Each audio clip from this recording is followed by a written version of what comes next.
ಲಕ್ಷ್ಮಿ, ಏನಿದು ನಿನ್ನ ಹುಡುಗಾಟ? ದಾರಿ ಬಿಡಮ್ಮ ಪ್ಲೀಸ್. ನಾನು ಬಿಡಕ್ಕಿಲ್ಲ. ನೀವ್ ಹಂಗೂ ಹೋಗ್ಬೇಕು ಅಂದ್ರೆ ನಾನು ನೆನೆದ ಮೇಲೆ ಹೋಗ್ಬೇಕು ಅಷ್ಟೇ. ನಿಜ ಹೇಳಿ, ನೀವೆಲ್ಲ ಸರಿ ಮಗಿ ನೆತ್ತಗೋ ಬಿಟ್ಬಿಟ್ಟು ಬರಕ್ ಹೋಯ್ತಿದ್ದೀರಾ ಅಂತ ನಂಗೆ ಸುದ್ದಿ ಬಂದೈತೆ. ದಟ್ವಾ?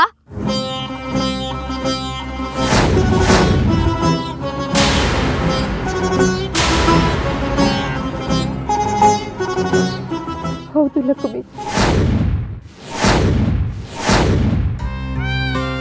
ಏನವ್ವ?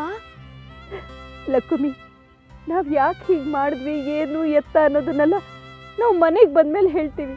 ದಯವಿಟ್ಟು ಈಗ ದಾರಿ ಬಿಟ್ಬಿಡಮ್ಮ. ಅವ ನೀವಿಂದ ಮಾತಾಡ್ತಿದ್ದೀರಾ? ನಾ ಹೇಳಿದ್ನಲ್ಲ ಲಕ್ಷ್ಮಿ, ನಾವಿಂತ ನಿರ್ಧಾರ ತಗೊಳ್ಳೋದಿಕ್ಕೆ ಒಂದು ಮುಖ್ಯವಾದ ಕಾರಣ ಇದೆ. ಏನ್ ಮಾತಾಡ್ತಿದ್ದೀರಾ ಅವ್ವ ನೀವು? ಆಮೇಲೆ ಕೇಳ್ತೀವಿ, ಮೊದಲು ದಾರಿ ಬಿಡಲಿ. ಆಮೇಲೆ ಗಿಮೇಲೆ ಎಲ್ಲ ನನಗೆ ಬೇಡ. ಮೊದಲು ಈಸೆ ಏನು ಅನ್ನೋದನ್ನ ಹೇಳಿ. ಹೇಳಿ ಸೂರ್ಯಮಾಮ, ಹೇಳಿ ಅಜ್ಜಿ. ನೀವಾದ್ರೂ ಹೇಳಿ ಅವ್ವ. ಅರ್ಥ ಮಾಡ್ಕೊಮ್ಮ. ನೀವೀಗ ಯಾರು ಹೇಳ್ದೆ ಹೋದ್ರೆ ನಿಮಗಿಲ್ಲಿಂದ ಹೋಗಕ್ ನಾನು ದಾರಿ ಬಿಡೋಕಿಲ್ಲ. ಲಕ್ಷ್ಮಿ ಪ್ಲೀಸ್. ನೀವ್ ಹಿಂಗ್ ಮಾಡ್ತಿದ್ದೀರಾ ಅಂತ ಪೂರ್ವಕ್ಕಂಗ್ ಫೋನ್ ಮಾಡಿ ಈಗಲೇ ಎಲ್ಲ ಹೇಳ್ಬಿಡ್ತೀನಿ.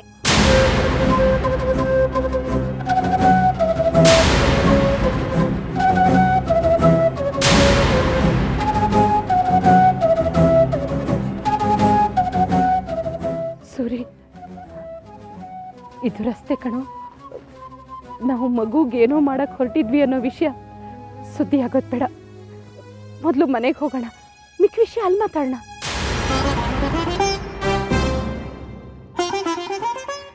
ಲಕ್ಷ್ಮಿ, ರಸ್ತೆಯಲ್ಲಿ ನಿಂತ್ಕೊಂಡು ಮಾತಾಡೋದು ಬೇಡ. ನಾನು ನಿನಗೆ ಎಲ್ಲ ವಿಷಯನೂ ಹೇಳ್ತೀನಿ. ಬಾ, ಮೊದಲು ಮನೆಗೆ ಹೋಗೋಣ, ಅಲ್ಲಿ ಮಾತಾಡೋಣ.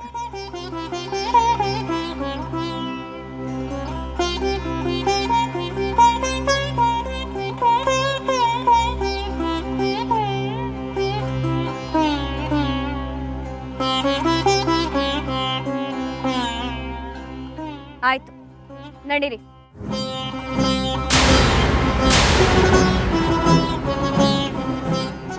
ಬಿರ್ನೆ ನಡೀರಿ ಹಿಂದೆ. ನೋಡಿಲ್ಲ ಪದ್ಮವ್ವ, ಮಗಿನ್ ಕೊಡಿ ನನ್ಗೆ.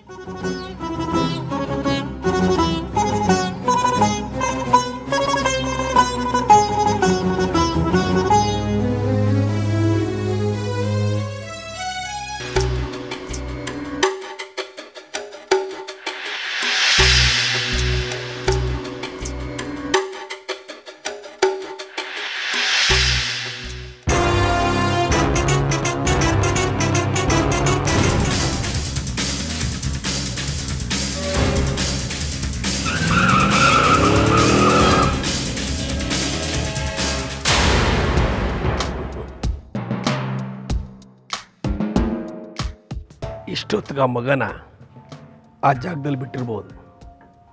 ಇನ್ನು ನನ್ನ ಅನಿಷ್ಟ ದಿನಗಳು ಕಳೀತು ಅಂತ ಕಾಣಿಸುತ್ತೆ.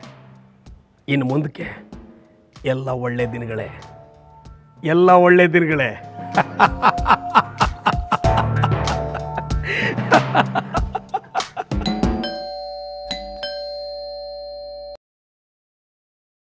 ಇಷ್ಟು ಬೇಗ ಬಂದ್ಬಿಟ್ರಾ? ಅದೆಂಗಾಯ್ತದೆ? ತಡಿ ನೋಡೋಣ. ಬಂದೆ.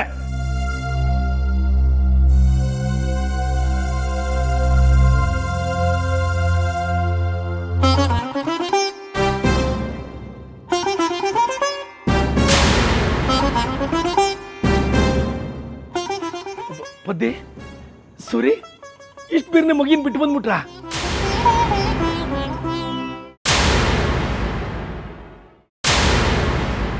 ಎಲ್ಲಿ ಬಿಟ್ಟು ಬಂದ್ರಿ?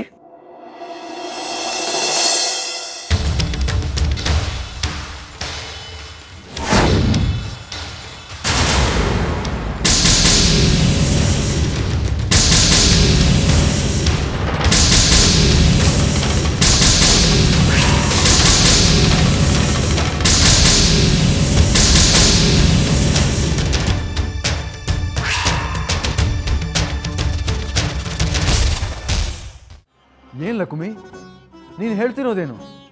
ಸ್ವಂತ ಮೊಮ್ಮಗು ಅಂದ್ರೆ ಏನು? ಈ ಮಗು ನಮ್ಮ ಡ್ಯಾಡಿಗೆ ಸ್ವಂತ ಮೊಮ್ಮಗು ಹೇಗಾಗುತ್ತೆ?